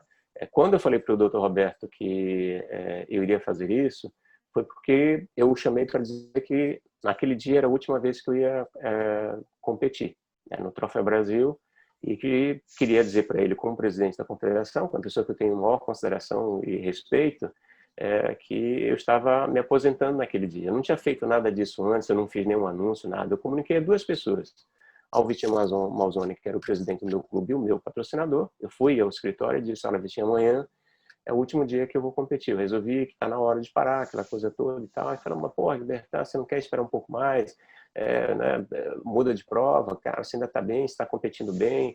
Eu tinha corrido na temporada 1:45, e falei a mesma coisa para o Dr. Roberto. Falei, olha, hoje eu vou fazer isso, né? Eu vou competir. O Nunes, o João Pedro Nunes, que era jornalista do Estado, na época estava do lado, e eu falei para ele, olha, é o que eu vou fazer, né? Então, corri a prova para me despedir mesmo. Nem me importei se perdi a prova, eu quis fazer uma prova para as pessoas me verem correndo. Eu poderia ter ficado lá atrás, morcegando, como a gente fala no jargão dos 800 metros, né, do meio fundo, mas eu quis correr a prova até para dar um brilhantismo e tudo. Terminei a prova, acabei, dei uma volta, me despedi das pessoas e nunca mais voltei a competir, ponto, né? E que também é uma coisa minha. Então, assim, quando eu fiz o anúncio para ele, eu também fiz porque eu sabia o que eu queria fazer como profissional. Se ia dar certo ou não ia dar certo, né? E também, assim, Marcelo, deixar bem claro que eu não optei em ser dirigente porque Eu queria provar para todo mundo que os dirigentes que estavam trabalhando com esporte no Brasil eram ruins, blá, blá, essas coisas todas que às vezes as pessoas falam. Nada disso, né? Eu tenho o maior respeito por todo mundo, porque só sabe a dificuldade que é ser dirigente, ser gestor, quem faz, né? Quem não faz fica muito na posição de ficar apontando o dedo e botando defeito no que as pessoas fazem. Então isso é muito ruim e não ajuda em nada, tá? Então se você quer realmente fazer diferença, faz o que eu fiz. Eu poderia ter ficado confortavelmente com a minha vida nos Estados Unidos, arranjar um trabalho por lá e seguir a minha vida. Não, eu optei por voltar porque eu quis contribuir de alguma forma com as mudanças que a gente acabou conseguindo fazer no esporte, coincidentemente, depois que eu voltei. E não digo, pelo amor de Deus, não foi porque eu voltei, porque eu fiz nada, mas eu consegui participar dessas mudanças. Então, também me sinto extremamente realizado por ter contribuído, dado a minha contribuição. Entendeu? Não fui eu que fiz. Eu fiz parte de um grupo que acabou fazendo alguma coisa que ajudou a mudar o que a gente tem hoje de realidade em relação à gestão de esporte no país. Ponto. Pois é, eu concordo muito com o que você falou, e tem gente que tem uma visão um pouco infantil, de que tipo assim, qualquer atleta de destaque vale 1000 vezes mais que qualquer dirigente e tal. Tem essa visão um pouco total inverdade. Porque eu acho muito errado esse tipo de visão, porque sem uma grande organização, o atleta nem aparece, cara. Ninguém vai nem conhecer a pessoa. Você não vai conseguir vender aquilo para o público, né? Se não tivesse, por exemplo, no futebol uma grande organização, como tem já de muitas décadas, ninguém nem saberia quem foi Diego Maradona, Pelé, ninguém. Você não veria os campeonatos, você não veria nada. E muitas vezes no Brasil alguns esportes não fazem sucesso, um pouco por isso, por falta de estrutura por trás e tal. E eu acho uma pena que tem essa visão infantil, né? Eu estudei administração, por exemplo, tenho noção dessas coisas que sem a estrutura por trás, pode ter o atleta que for, com o talento que for, que você não vai conhecê-lo. Mas de novo, Marcelo, eu acho que falta um pouquinho, talvez, de responsabilidade das pessoas ao tecerem críticas sem ter embasamento, sem ter conhecimento profundo do que está acontecendo. E eu acho muito ruim a gente ver uma fase onde todo mundo acusa todo mundo de tudo, né? E não é real, né? Porque a gente também, assim, senta na minha cadeira e fica lá uma semana, né? Para fazer a mesma coisa que eu estou fazendo, com as mesmas condições que eu estou fazendo. Se você for melhor, bacana, então você segue. Mas normalmente não é desse jeito, entendeu? Então, quer dizer, eu acho que não é justo. Todos nós temos direito, num sistema democrático, a exigir que as coisas sejam melhores, sejam profissionais, sejam transparentes. Isso é um direito de todo mundo, eu acho que ninguém tem que contestar isso, né? Agora, eu acho que também é razoável, ou minimamente razoável, que ao tecermos qualquer tipo de crítica a quem quer que seja, ou a qualquer organização, que a gente tenha um mínimo de embasamento antes de falar, né? Até também para dizer o seguinte, olha, tem isso errado, mas tem isso bom. Porque nem tudo é 100% bom e nem tudo é 100% ruim. Então, quer dizer, aí você tem que entender por que não está melhor, né? E por que faz bem de um lado e não faz bem do outro. E aí sim, né, você pode fazer uma boa crítica, uma boa análise, entendeu? Dar opinião, dar sugestões, que também são, digamos assim, direito de todos nós, e também é muito bom. É saudável você fazer isso. Eu acho que o que não é saudável é você ser injusto com o sistema, né, de que simplesmente criticá-lo sem entender por que a coisa funciona daquele jeito. Com certeza. Então, voltando um pouquinho mais para você aqui, você voltou ao Brasil, teve o lance todo de gerenciar o Ibirapuera, você cuidou de várias São Silvestres, acho que 13, se eu não me engano. Mas a minha impressão é que o que mudou mesmo a tua vida, o que te deu uma embalada, foi organizar meio que em cima da hora, não sei se eu estou errado em dizer isso, o Mundial de Vôlei Feminino em 94, que foi um grande sucesso, foi uma competição elogiada no mundo inteiro. Foi o maior Mundial feminino até ali, mole. É verdade isso? Foi mesmo, vamos dizer, a competição que mudou a sua vida? Olha, eu diria que sim, porque foi a primeira... eu estava ali numa sequência de primeiras experiências, né, Marcelo? Eu nunca tinha sido gestor de um centro de treinamento, de né, assim, um próprio do governo estadual, como era o Constâncio Vaz Guimarães, o Ibirapuera ali, o conjunto, né? E principalmente numa época onde nós não tínhamos as casas de shows que a gente tem hoje. O Ibirapuera era, digamos assim, namorado e paquerado por todos os promotores de eventos o ano inteiro. Tanto é que a gente sofria, quem passava por ali como diretor, sofria uma crítica muito grande, porque 90% do tempo, tanto o Geraldo José de Almeida, que é a arena maior, e o pequeno, eram ocupados com eventos culturais, de shows, essas coisas dessa natureza. A gente não tinha tantos eventos esportivos. Então, eu tive um aprendizado muito bom ali, né? Ali eu fui entender o que era fazer gestão de instalação. Não li em lugar nenhum, ninguém me ensinou, fui aprendendo. Abre porta, fecha porta, liga a luz, desliga a luz, né? Mantém uma equipe de manutenção o tempo todo ali a postos para, né, não ter problema de hidráulica, de elétrica, né? Não pode faltar luz no evento, segurança, todas essas coisas eu fui aprendendo, aprendi muito nos 4 anos que estive no Ibirapuera, né? E, obviamente, também tive a oportunidade de aprender um pouquinho de fazer gestão né, de gente, né, de pessoas, né? Que é a coisa mais complexa que tem, porque as pessoas são muito diferentes, entendeu?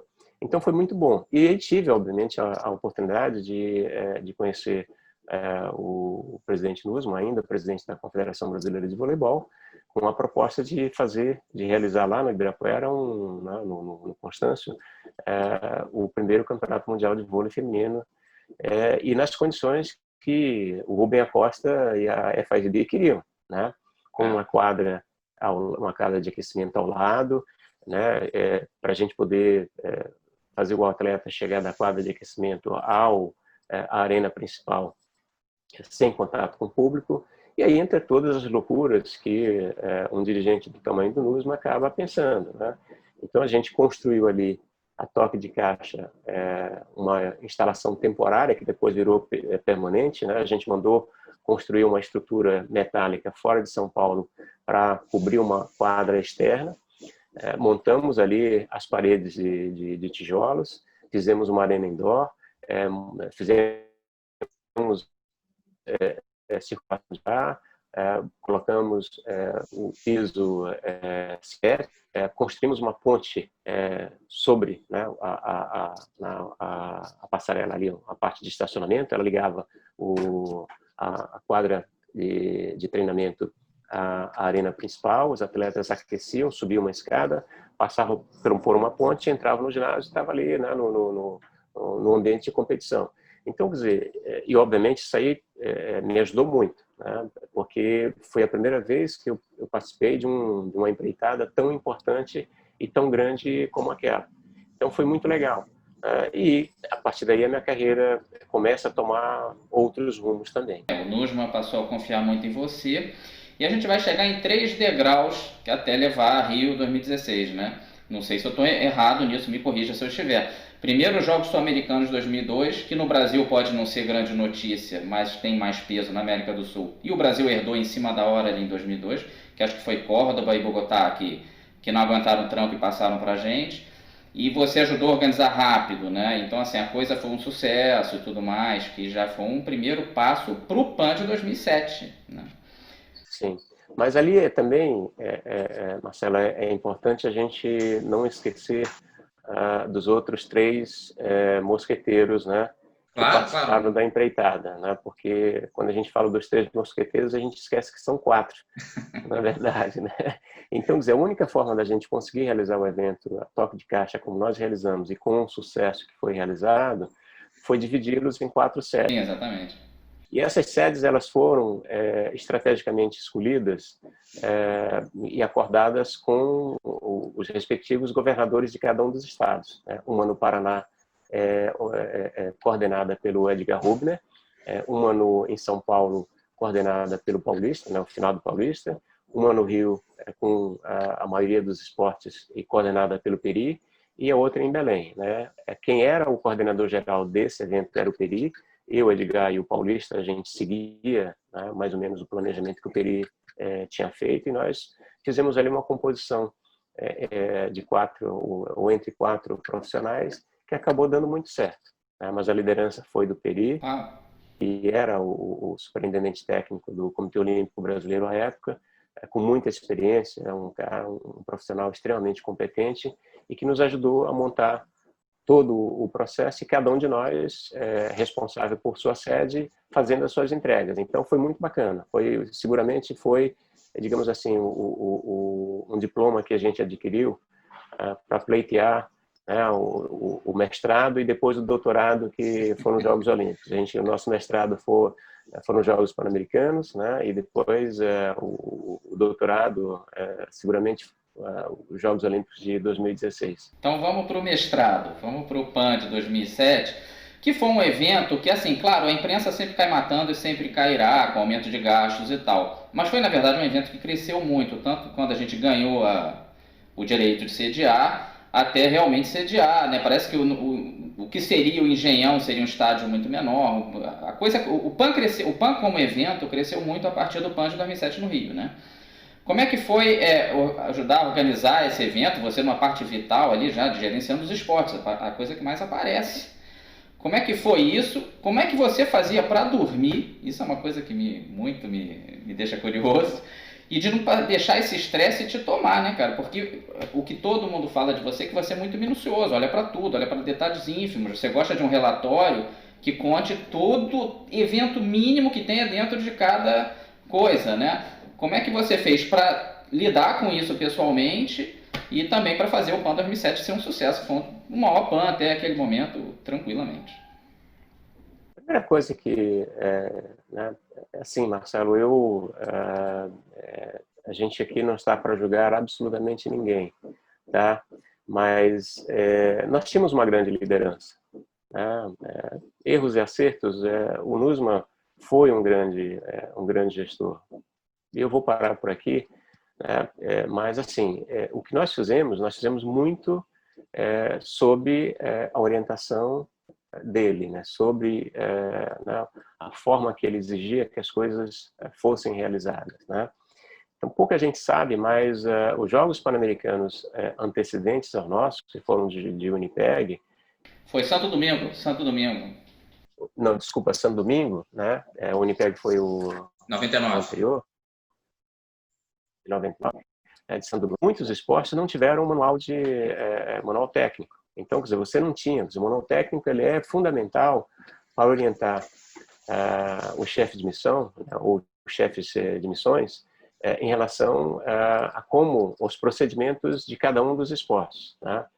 Como é que eles vão ser disputados, o sistema de competição, de premiação, como é que vai proceder o controle antidoping, né? Todos esses procedimentos. Então, São Domingo não tinha isso. A primeira orientação que recebi, né, para não dizer que foi uma ordem, né, do meu chefe, é de que a gente tinha que ter os manuais prontos antes mesmo do prazo de 1 ano, né? Porque você tem que ter os manuais com 1 ano de antecedência, porque nesse ano que tem 1 ano antes dos jogos, sempre tem a reunião de chefe de missão. Na reunião de chefe de missão, tudo é discutido com relação à participação dos comitês olímpicos, tira-se dúvidas, é ali que você tem o último, digamos assim, o último contato para dizer claramente como é que a competição vai acontecer. E nesse momento você entrega os manuais de competição para cada um do chefe de missão, que é um negócio bacana que vira depois, digamos assim, um documento que fica na biblioteca dos comitês olímpicos e tal. Então a primeira coisa que a gente fez foi realmente cair dentro desse manual. E com o manual, obviamente, à medida que você faz os manuais, você começa a aprender muitos detalhes de cada uma das competições. A segunda orientação que a gente teve foi de que eu só iria interagir com as confederações pan-americanas depois de ter falado com as federações internacionais, porque o direito de organizar os eventos no continente é das pan-americanas e não da Federação Internacional. Então, a Federação Internacional delega a cada confederação pan-americana, ou seja, de atletismo, de boxe, do que seja, para que eles sejam, né, digamos assim, os reguladores né, e fiscais dessa competição, do nível da competição. Então, eu fui a cada uma das federações internacionais né, mesmo sabendo que eles não iriam participar do evento, mas dizendo o seguinte: eu preciso ter uma orientação clara de vocês, do que vocês esperam dessa competição continental para o desenvolvimento do esporte de vocês na região. O que o PAN do Rio pode colaborar para melhorar a organização de cada um dos seus eventos. E eu também disse, eu sei claramente que a partir daqui, depois que eu falar com vocês, eu vou ter que interagir com as pan-americanas.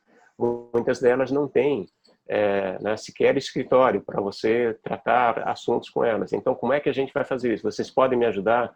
Eu não vou citar nome de confederações aqui para não criar problema com ninguém, com a confederação X ou Y, e aí vocês fazem, a gente faz aí um bem bolado para ajudá-los, e foi assim que a gente foi fazendo, entende, Marcelo? Então, dizer, outra coisa, você não faz absolutamente nada se você não tiver uma boa equipe. Eu, assim, sem falsa modéstia, eu gostaria de dizer que eu sou um bom montador de equipe, pensando nas pessoas, cada uma para sua atividade, com a experiência que elas têm, o que elas podem, cada uma delas pode contribuir para cada uma das áreas, e a gente foi montando as equipes, né? A outra coisa é que a gente sabia que os Jogos Pan-Americanos seriam a janela para qualquer candidatura que a gente pensasse para depois, seja para campeonatos mundiais ou propriamente dito para Jogos Olímpicos, né? E a gente fez. Então a gente fez coisas inovadoras. Nós fizemos pela primeira vez uma edição de Jogos Pan-Americanos e Para-Pan-Americanos juntos. Nunca tinha acontecido isso. Então a gente foi além.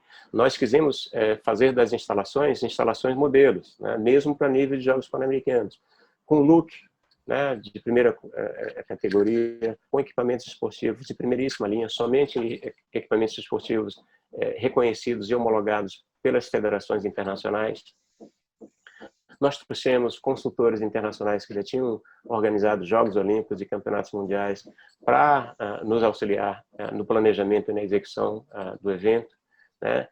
E aí, obviamente, é o seguinte, quando se fala como é que se fazia para dormir, você não dorme, né? Eu sempre tive muito, mas isso não foi por conta do evento, eu sempre dormi muito mal, né? Na época de competição, às vezes eu tinha que dormir durante o dia, porque à noite eu não conseguia dormir direito, né? Então, eu dormia com um livro do meu lado e acordava, lia, né? Muitas vezes eu fui roommate do Joaquim, porque ele também às vezes acordava de madrugada e ficava lendo de um lado e do outro. Mas, assim, e obviamente eu acho que o esporte te ajuda muito a lidar com situações como essas, né? Primeiro, a questão da disciplina, de você ser disciplinado e, obviamente, ao ser disciplinado, você também passa isso para a tua equipe. Se você é um cara relapso, a tua equipe vai ser exatamente o reflexo do que você é, né? Eu digo sempre para as pessoas que os liderados normalmente são um reflexo da liderança, né? Para bom e para ruim, né? Para o bom e para o mal, né? Fazer bem feito ou mal feito. Então, quando você vira alguma coisa muito ruim numa empresa, alguma coisa assim, né, lá embaixo no chão da fábrica, é porque lá em cima também não está muito bom, entendeu? Então, quer dizer, eu acho que as coisas, gente boa atrai gente boa, normalmente, né? E gente ruim sempre atrai gente ruim também, isso também é fato, né?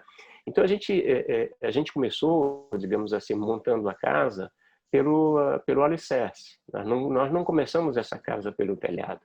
Então, a gente foi construindo aos poucos, né? E fomos aprendendo no processo até o ponto da gente se sentir confiante, nós estávamos confiantes que a gente iria fazer uma boa entrega, né? O grupo amadureceu, o grupo teve uma curva de aprendizado boa, a gente selecionou pessoas que tinham experiência no esporte, e aí a gente foi construindo passo a passo a história dos Jogos Pan-Americanos no Brasil e fizemos a entrega que a gente fez.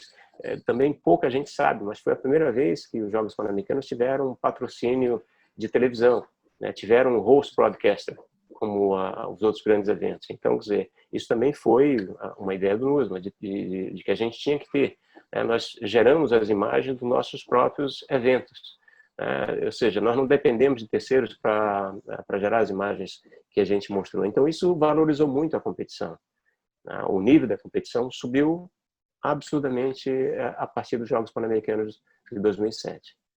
E aí eu acho que é meio consenso de que o PAN elevou o Rio como status, porque o Rio vinha concorrendo desde para competir para a Olimpíada de 2004, dançou rápido, foi tentando, mas sempre dançando meio cedo. Eu acho que realmente o PAN de 2007 deu esse upgrade para a gente chegar em Copenhague em 2009 e levar a candidatura, né? Eu acho assim, você não pode não ter recebido uma medalha no peito, né? Mas você recebeu uma Olimpíada nas mãos para tomar conta. É claro que com uma enorme equipe, porque é possível fazer isso sozinho. Como é que foi? Porque assim, tem a vitória, a alegria da vitória de levar a Olimpíada, mas você sabe que os seus próximos anos vai ser pauleira, né? Como é que foi esse sentimento dúbio, assim, né? Sim, Marcelo, acho que a primeira coisa que a gente tem que... Eu vou dar dois passos atrás, literalmente, né, em número de anos, porque a gente realizou o PAN em 2007 e a gente ganhou a candidatura em 2009, né? Mas quando a gente fala assim, no dia que você busca energia para fazer isso, né?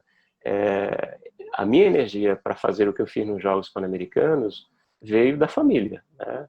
Da minha mulher, do meu filho mais velho, do primeiro casamento, e da minha filha que nasceu, uma filha do PAN, né? Ela nasceu em janeiro de 2007. Então, quer dizer, eu não assisti a abertura dos Jogos Pan-Americanos. Eu fiquei em casa com a minha mulher e minha filha, né? Porque ela era muito pequenininha, então, quer dizer, eu também não queria ir para a abertura sem a minha mulher, ela não podia levar a pequenininha, então a gente resolveu assistir de casa. Eu combinei com todo mundo, meu pessoal foi, cuidou, e eu fiquei assistindo de casa. Onde o Joaquim Cruz foi que acendeu a tocha, não foi isso? Foi, né? E, quer dizer, quando a gente vai para os Jogos Olímpicos, né, você busca também uma fonte de energia aqui de apoio desse lado, sabendo que você tem ali uma grande motivação para seguir adiante, né? E obviamente que, como você falou, eu acho que se tem alguma coisa, né, eu acho que eu tenho várias coisas que eu posso mergulhar em relação à minha carreira, mas certamente os Jogos Olímpicos e Paralímpicos aqui no Rio, sem sombra de dúvida, né? Eu acho que ali a medalha ou as medalhas que eu poderia ter ganho nas edições de Jogos Olímpicos que eu competi, nas duas, principalmente 80 e 84, né? Eu consegui tê-las com a realização dos Jogos. Porque a gente começou uma jornada muito, muito boa, né?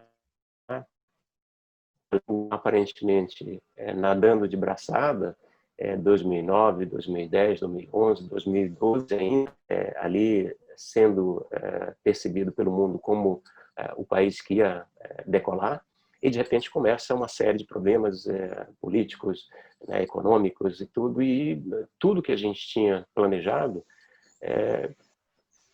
tem que ser replanejado, né? Ele tem que sofrer, né, cortes, ajustes para você poder realizar o evento, né? E aí começa realmente, literalmente, né, o pesadelo de todos nós que trabalhamos nos jogos. Porque nós havíamos planejado uma entrega diferente, né, baseada num orçamento diferente, e que ele teve que sofrer cortes e ajustes, e a gente foi fazendo isso até o último dia dos Jogos. Até o último dia dos Jogos Paralímpicos. Porque as pessoas não têm que entender também que você tem dois eventos, um seguido do outro, e com características bem diferentes, né?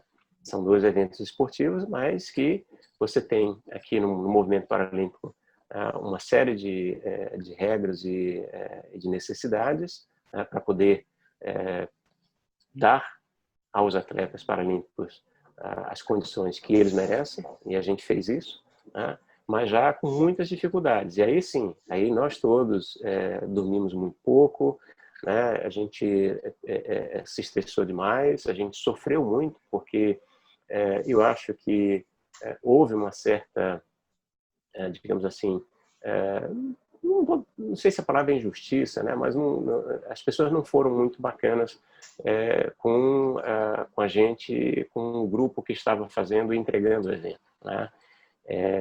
E o grupo, Marcelo, que entrega, quem faz de fato a entrega, não é um grupo de alto escalão, não são os dirigentes, entendeu? Dirigentes que as pessoas chamam de cartola, não são essas pessoas, né? Quem faz isso são os técnicos, né? Em cada uma das áreas.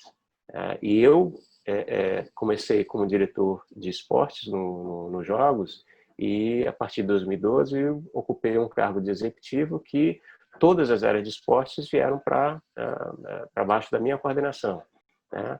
Diretoria de esportes, diretoria de gestão de instalação, diretoria de controle de doping, a diretoria médica, a diretoria de relação com os comitês olímpicos nacionais, a parte de apresentação de esportes, ou seja, um monte de coisas, e tudo isso, todas essas áreas, porque eram áreas que afetavam diretamente a vida dos atletas, das federações internacionais e dos dirigentes internacionais de cada um dos esportes. Então, o trabalho foi muito grande, né? E se pensar, como é que você faz isso? Eu acho que não foi difícil fazer, Marcelo, porque você começa a entender, né, a necessidade de cada uma dessas áreas e você começa a fazer com que elas trabalhem de forma colaborativa, né? O controle de doping, por mais que seja uma coisa que as pessoas acham que é uma área médica, não é área médica, é uma área técnica que cuida justamente de ter, né, o atleta, ela faz o papel de policial ali, né, de Ministério Público, se por assim dizer, né, para fazer com que os atletas compitam em igualdade de condições, sem usar de artifícios, né, de substâncias proibidas, essa coisa assim. A área médica é uma área extremamente complexa, só a parte médica que é montada, né, dentro do centro médico que é montado dentro da Vila Olímpica é um negócio absurdamente grande e caro, né, e que você cuida da vida de mais de 20 mil pessoas que habitam a vila. Você tem que montar o planejamento de atendimento né, de emergência em cada uma das instalações esportivas.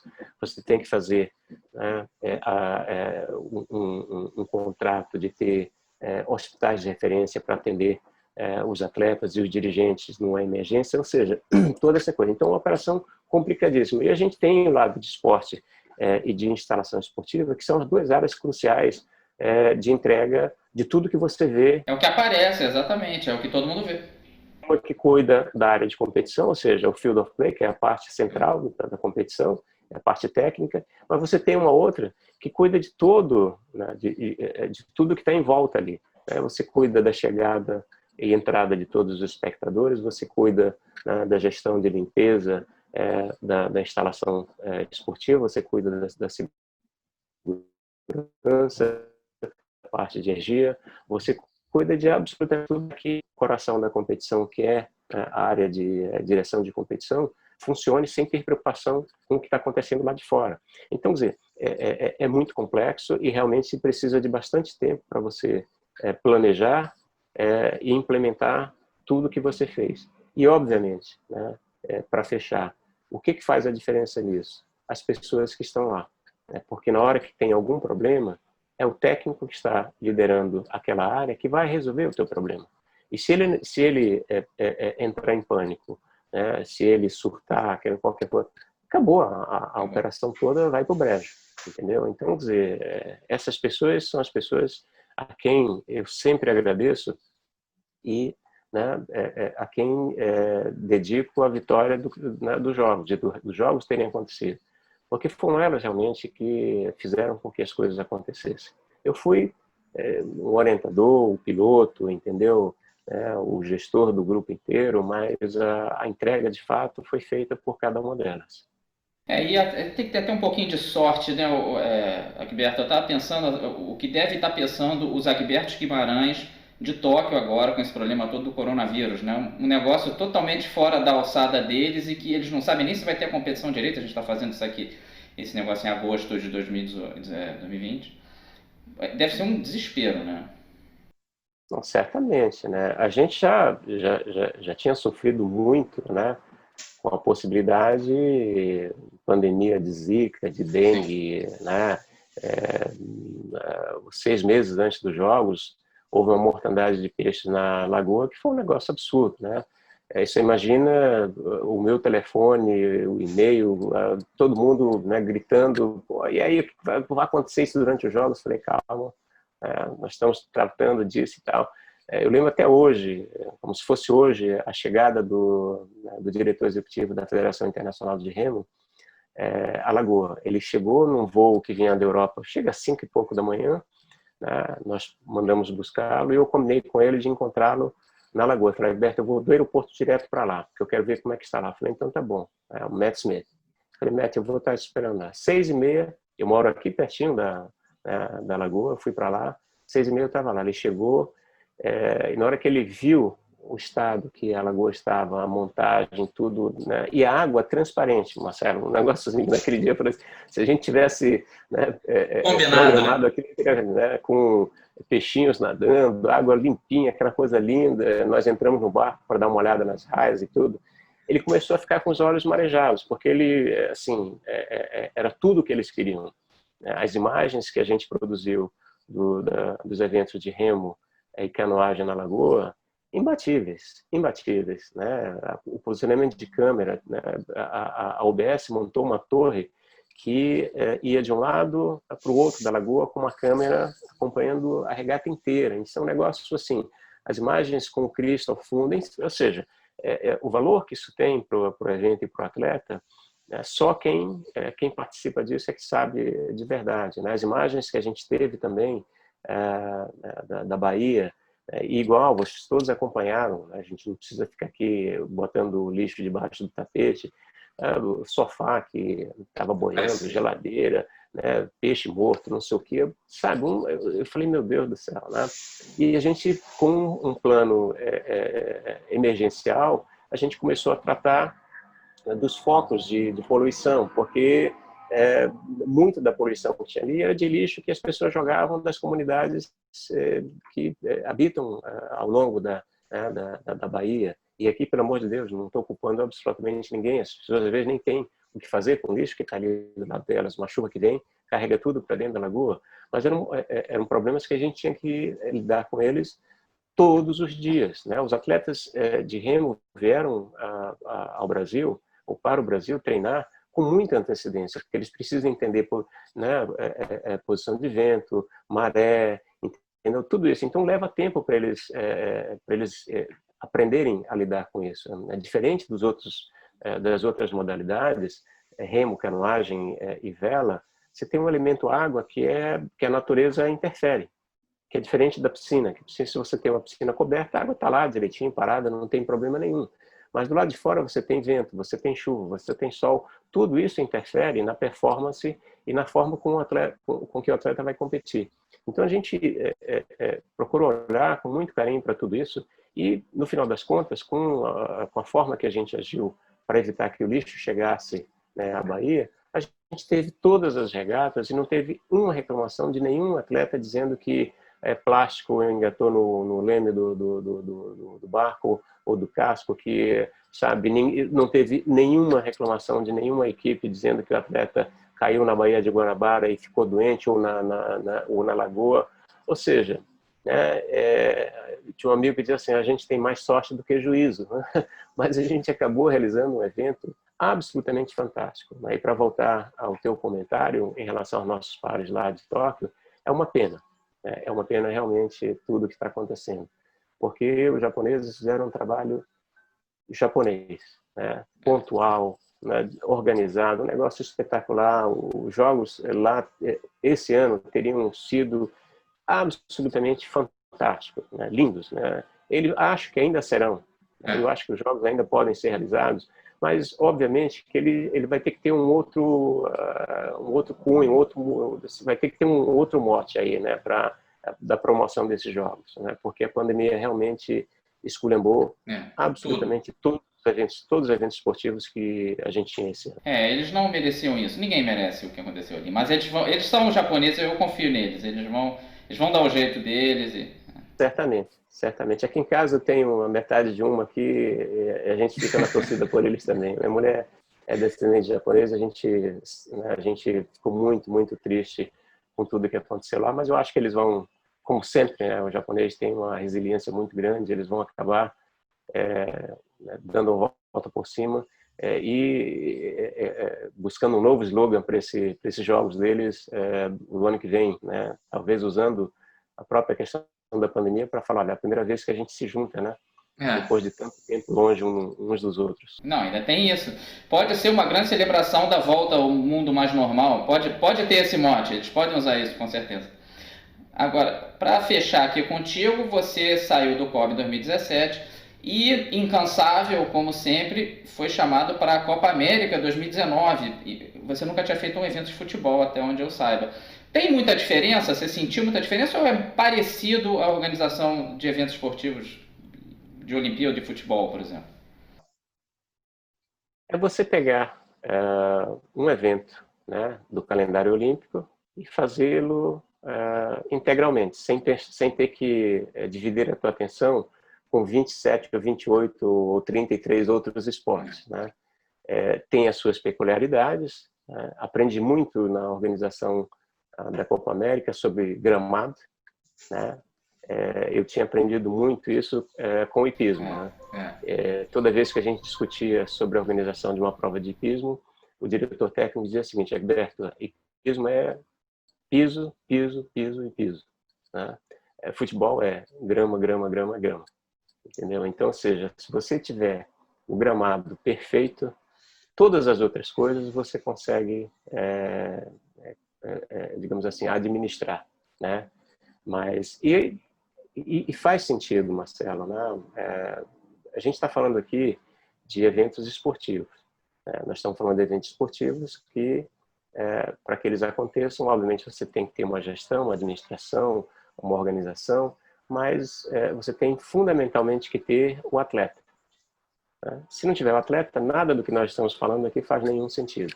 Então, se o organizador não prestar atenção ao atleta e não valorizar justamente o lugar sagrado do atleta, que é o campo de jogo, as outras coisas para mim não fazem, não tem nenhum sentido, tá? Então, sim, aprendi muito com isso, mas é muito mais fácil você organizar, só para responder diretamente a tua pergunta, é muito mais fácil você organizar a competição internacional de um esporte do que vários esportes, né? É mais fácil a interlocução, porque você fala direto com o dono do evento, com quem tem os direitos comerciais daquele evento, com quem dirige o esporte por anos e, obviamente, por mais que você tenha experiência de organização de grandes eventos, você tem que ter umidade, que você tem que se adaptar à realidade daquele esporte e conversar com quem tem que conversar, né? E, sobretudo, você tem que trazer para o teu time pessoas que estejam mais acostumadas a fazer aquele esporte do que o teu mundo olímpico, que foi exatamente o que a gente fez. Então, eu tive muita, muita sorte, primeiro, de ter sido chamado para organizar o evento, que foi uma experiência fantástica, né? A gente ganhou a Copa América depois de muito tempo. Os jogos no Brasil foram jogos espetaculares, e principalmente os jogos da seleção brasileira. A gente precisava de voltar a ter aquele carinho, né, daquela coisa, aquela aura da seleção brasileira, da amarelinha. Isso foi muito bacana. Acho que a Copa América resgatou muito disso, ou seja, do amor próprio que a gente tem, né, e do amor que a gente tem pela seleção brasileira. As competições foram organizadas do ponto de vista técnico, né, usando muito do know-how da Copa do Mundo da FIFA de 2014, incluindo as pessoas todas que trabalharam no evento. Foram pessoas que já tinham tido experiências na Copa do Mundo, e parte delas fizeram Copa do Mundo e Jogos Olímpicos, ou seja, eu tinha o melhor dos profissionais, os melhores dos profissionais trabalhando naquele evento, né? Então, quer dizer, para mim foi uma experiência absolutamente fantástica. Vou fazer a mesma coisa que fiz na live com o Edgar, né? Agradecer ao Rogério Caboclo pela oportunidade, pela confiança, né? Conheci um excelente dirigente, um cara fantástico, né? Um ótimo profissional. Quem quiser falar mal de mim porque eu estou falando isso, pode falar, mas é exatamente isso que eu estou falando, porque a gente sempre fala muito mal do futebol e dos dirigentes, né? Eu tive uma experiência absolutamente positiva sob a liderança do Rogério, porque o Rogério era o meu chefe direto, o CEO da Copa América, então aprendi muito com ele, e super, super agradecido pela oportunidade de ter conhecido o futebol através dele. Agora, um lado, até para fechar aqui, um lado teu que eu não conhecia de ser fotógrafo, né? O teu Instagram é repleto aí de fotos bonitas e tal, esportivas ou não. Isso é o que? É um hobby? É um novo projeto seu de vida? Onde a fotografia entra na tua vida? Eu sou formado em cinema, eu não consigo resistir a perguntar isso. A fotografia entra na minha vida, Marcelo, no começo da minha carreira esportiva, né? Duro, sem dinheiro nenhum, né? Vou para o Campeonato Mundial Estudantil de Poitiers em 75 e primeiro eu pedi, falei, papai, você não conhece alguém que possa me emprestar uma máquina fotográfica? Eu vou para esse evento que ia fazer, né, para fotografar aquela coisa que todo mundo faz e tal. E ele falou, não, filho, deixa eu falar com um amigo, não sei o que e tal. E aí acabou me dando de presente um Olympus Pen, né? Aquela maquininha que a gente compra um filme de 24 poses, ele vira, né, 48, não sabia que dobrava, né? E foi uma desgraça, porque eu levei essa câmera e comecei a fotografar, e depois para imprimir foi uma fortuna, né? Se arrependeu, Mas eu começo ali. Mas eu sempre gostei muito de fotografia. Tá? Depois que meu filho nasceu nos Estados Unidos, eu fiz um curso naqueles cursos práticos que a gente faz na universidade, para revelar, monta um laboratório na tua casa, um dark room, que você revela o filme ali, e aí aluga uma salinha na universidade que você vai lá e imprime as tuas próprias fotos. Então, a partir dali, assim, a paixão, o amor que eu tinha por fotografia, ou a curiosidade que tinha por fotografia, ela aumentou, né? E eu fotografei durante muito tempo, né? Eu deixei de fotografar quando começou a era digital, né? Eu não conseguia me entender com a câmera digital, né? Peguei uma emprestada, ainda lá nos Estados Unidos, sabe, a foto saía fora de foco, a resolução não era a mesma, eu não tinha controle, porque a máquina mecânica era muito mais, eu gostava mais, porque tinha, né, era mais difícil de mexer, mas quando você aprendia, tudo funcionava, entendeu? E eu passei muitos anos sem fotografar, e voltei a fotografar lá mais ou menos por 97, por ali, aí fui, né, mas assim, é um hobby, né, e ao mesmo tempo é o seguinte, eu recomendo para quem precisa fazer terapia, não paga um terapeuta, né? Ou vai lá, conversa um pouco com ele, mas compra uma máquina que você resolve grande parte dos teus problemas. Porque quando eu pego a minha máquina para fotografar, Marcelo, assim, eu desligo de absolutamente tudo, entendeu? Todos os meus problemas desaparecem, e faço fotografia, né, por paixão, eu adoro fotografar, né? E publico as fotos ali para dividir com as pessoas. Não sou profissional, né? Já fui várias vezes aconselhado por, não, você tem que publicar um livro, a minha mulher me cobra, minha filha me cobra o tempo todo, não, tem muitas fotos bacanas para publicar um livro. Então, eu tenho um projeto de publicar as minhas fotos amadoras em algum momento, né? E eu tenho um projeto de fotografia, esse sim, um projeto pessoal meu, que obviamente demandaria tempo e recursos financeiros para fazer, porque eu teria que fazer uma pesquisa e teria que viajar muito. O meu desejo seria fazer um ensaio fotográfico do esporte no Brasil como ele é. O esporte raiz, né? Como é que um atleta começa nesse país, de várias modalidades, né?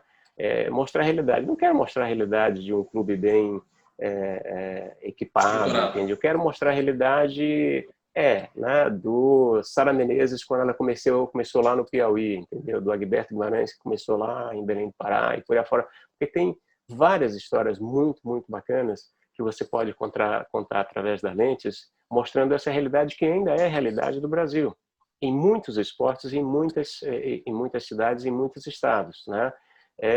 Muito também com o intuito de chamar atenção para esses lugares. Então, se eu um dia tiver a possibilidade de fazer um trabalho profissional de fotografia, esse seria, né, digamos assim, o meu tema, né? Fazer o esporte in natura, né?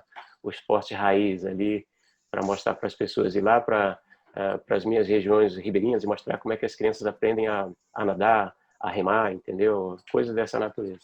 Acho que é um projeto show de bola aí, tô na torcida, vou cobrar também, vou você me juntar à tua família aí.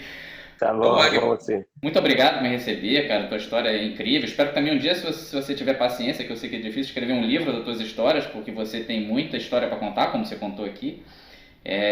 Muito obrigado mesmo por me receber, cara. Um grande abraço. Obrigado, Marcela. Não, foi um prazer.